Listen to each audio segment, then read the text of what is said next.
Bang Ali, Mbak Mira, Mbak Bivitri, selamat Ya, tahun baru, salam sehat untuk kita semua.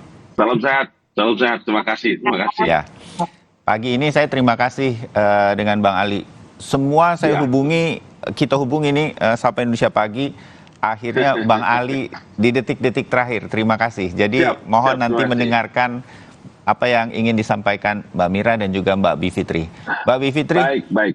ya, saya membaca beberapa komentar Anda berkaitan dengan Perpu ini dan menganggap ini menurut Anda kalau boleh disampaikan kembali kepada kita di Sapa Indonesia Pagi, pas tidak Perpu ini hadir Cipta Kerja, Mbak Bivitri?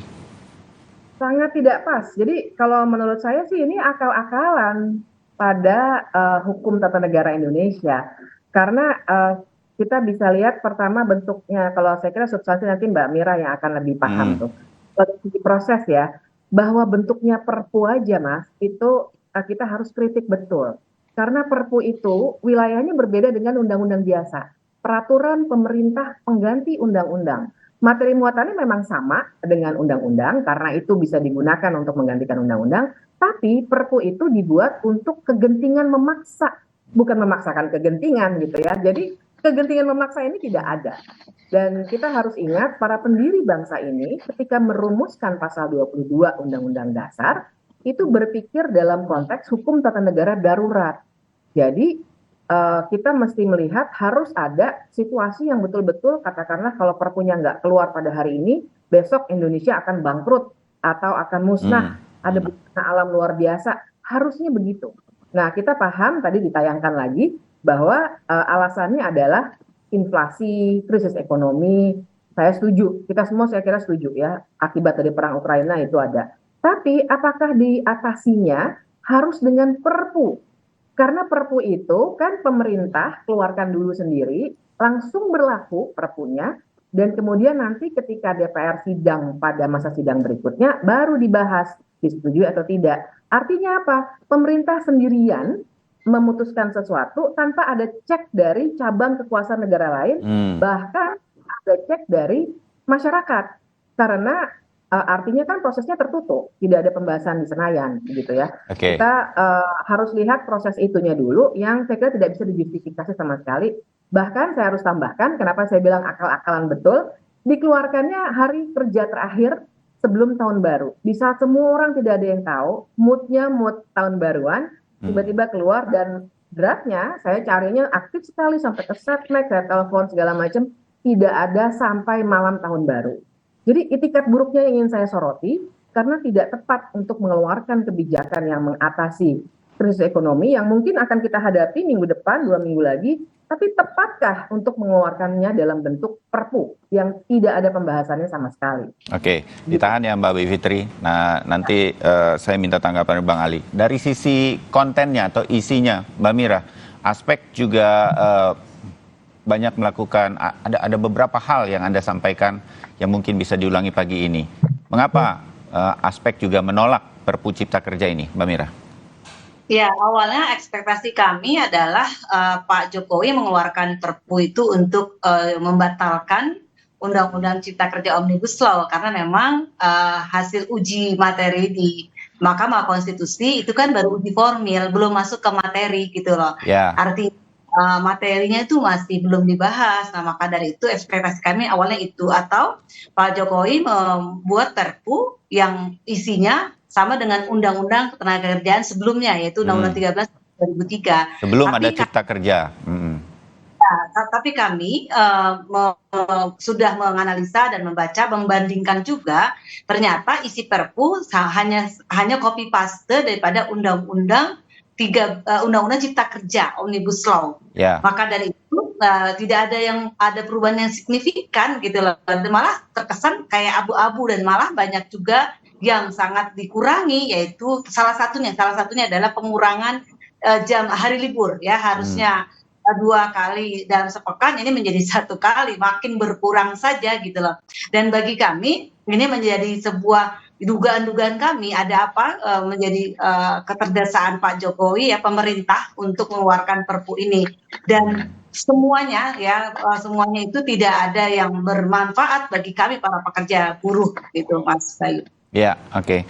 Bang Ali, komentar Anda, nggak darurat, nggak genting, dikeluarkannya mepet-mepet, seperti tadi Saya Mbak mencatat dengan baik. Bivitri katakan, dan kontennya sama aja, padahal MK sudah meminta untuk direvisi.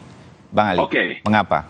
saya mencatat dengan baik ya. Terima kasih untuk Mas Bayu, kemudian Adinda Kumira, sama Mbak Yu Bivitri. Salam dan doa di tahun 2023, selamat tahun baru. Ya, Pertama begini, memang apa yang dikemukakan oleh Mira maupun Bayu Bivitri itu berpikir tentang sebuah objektivitas dari sebuah proses. Tapi jangan lupa bahwa presiden selaku kepala negara dan kepala pemerintahan diberikan kewenangan untuk memiliki hak subjektivitas dalam melihat satu perkara negara. Tidak mungkin ada presiden atau pemerintah memiliki niat jahat dan buruk untuk menyengsarakan rakyat, dalam hal ini adalah menerbitkan peraturan pemerintah pengganti undang-undang. Coba baca itu Undang-Undang Dasar 1945. Bukankah presiden yang diberikan kewenangan untuk melihat satu perkara secara subjektivitas?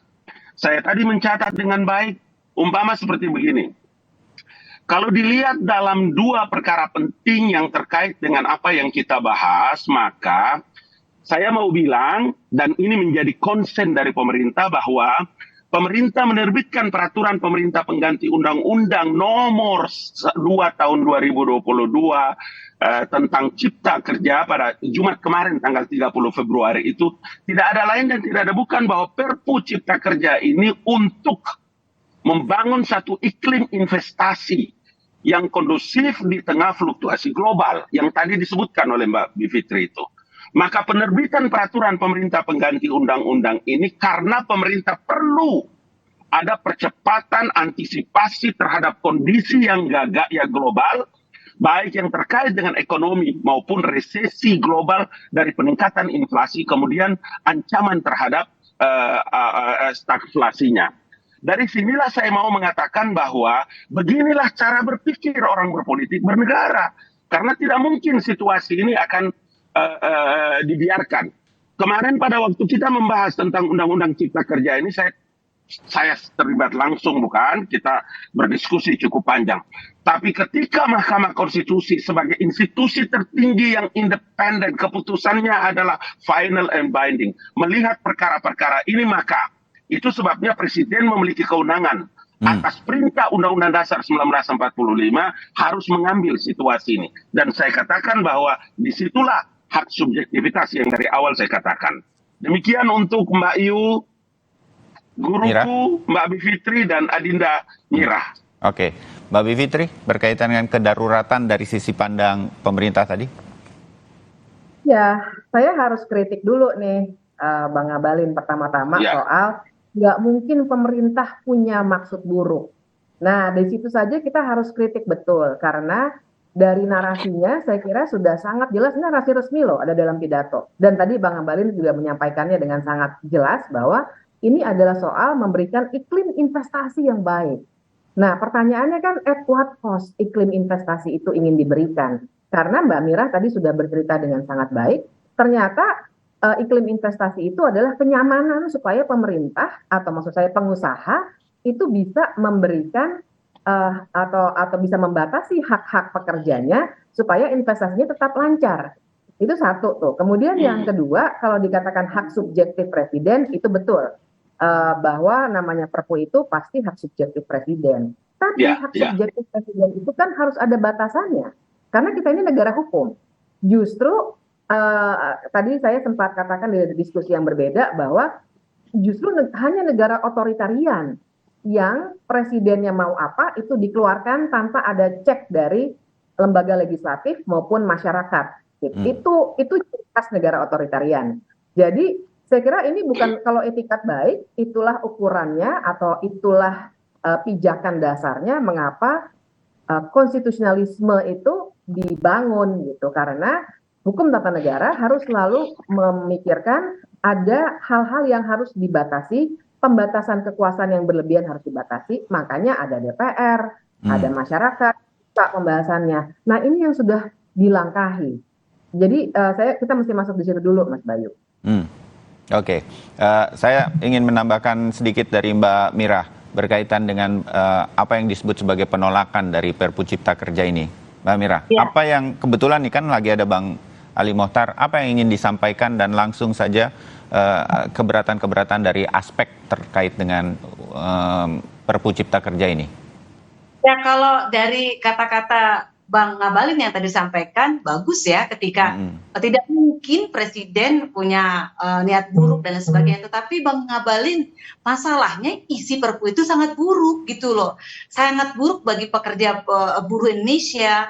Satu, dengan outsourcing yang masih terus diatur dan juga masih luar biasa masuk ke dalam semua sektor. Yang kedua, tidak pembatasan kontraknya itu terlalu lama, 5 tahun, dan semua bisa diperpanjang terus menerus sampai seumur hidup sepertinya. Dan yang ketiga, hilangnya masih di jaminan. Halo Mbak Mira, tampaknya Mbak Mira terputus. Saya ke Bang Ali Mohtar sampai nanti Mbak Mira bisa bergabung lagi. Artinya begini, ada kesan seperti memaksakan Cipta Kerja ini untuk bisa segera berjalan, begitu kan Bang Ali? Padahal MK sendiri meminta untuk ada revisi sedemikian rupa dari kontennya atau isinya. Berkaitan dengan ini, karena nggak ada yang berubah, tentu saja buruh, para pekerja banyak yang kontroversi, artinya menolak isinya kan pada waktu itu. Ini kan nggak ada yang berubah, malah ada penambahan hal yang seperti misalnya libur 2 hari dalam sepekan menjadi 1 hari dalam sepekan. Nah itu why itu? Kenapa Bang Ali?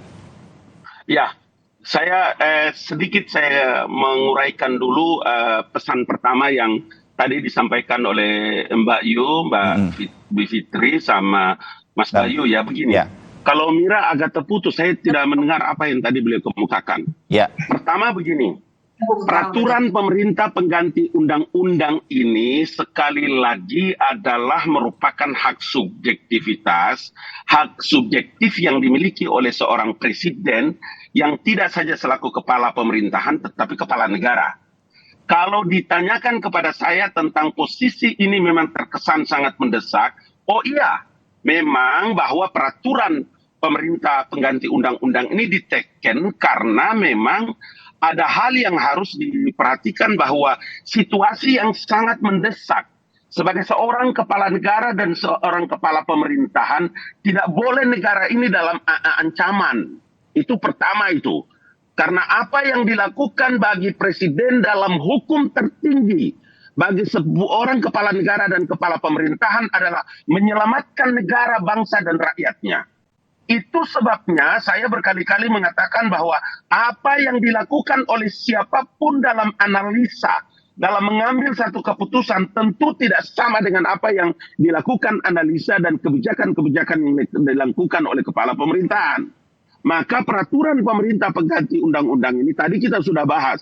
Kita tahu bahwa keputusan Mahkamah Konstitusi nomor 91 tahun 2020 kemarin adalah terkait dengan Perpu Undang-Undang Cipta Kerja ini adalah perilaku dunia usaha yang baik itu terjadi di dalam negeri maupun di luar negeri. Itu juga yang dibicarakan banyak orang kan. Maka dalam mengantisipasi dan mempersiapkan itu sebagai seorang pemimpin besar di Republik ini, kepala negara dan kepala pemerintahan, presiden harus lakukan itu Mas Bayu. Tidak boleh tidak. Karena situasi yang mendesak presiden untuk segera mengambil tindakan-tindakan secara subjektif seperti yang diperintahkan oleh Undang-Undang Dasar 1945. Ya, Bang Ali begini, nanti ditambahkan Mbak Mira.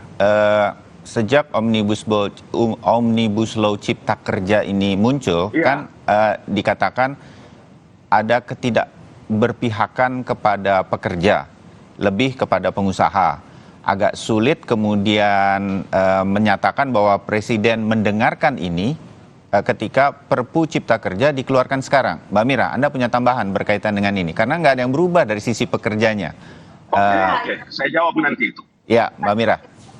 Saya meneruskan ya apa yang tadi saya sampaikan bahwa isi daripada Perpu ini pertama copy paste, tidak ada perubahan yang signifikan untuk kesejahteraan para pekerja buruh.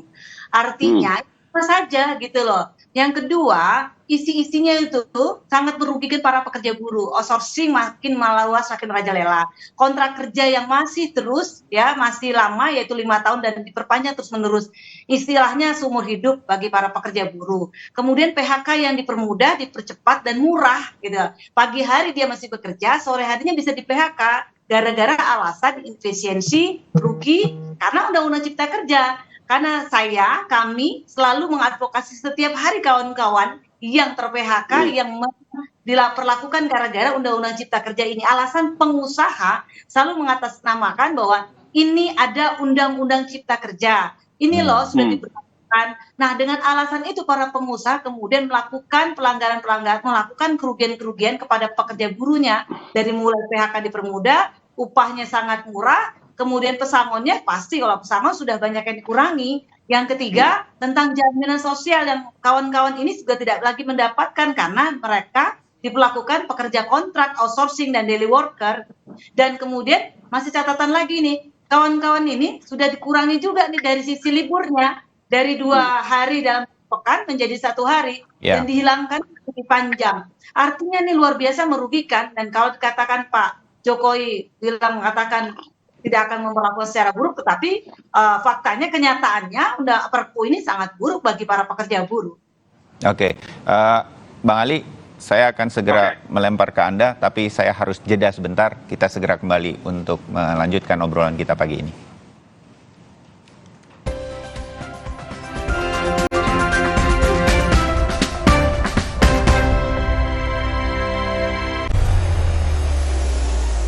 Mencari tahu, mendengarkan lebih utuh dan mendalam, mempertanyakan rasa keadilan. Pertanggungjawaban moral. Saya mau minta klarifikasi. Klarifikasi. Ini tanggung jawab. Bapak malu nggak sih? Apakah saya dengar permintaan maaf yang benarkah backingnya para jenderal orang-orang menjadi korban? Kita mengingatkan penguasa, menghibur yang papa. Rosi.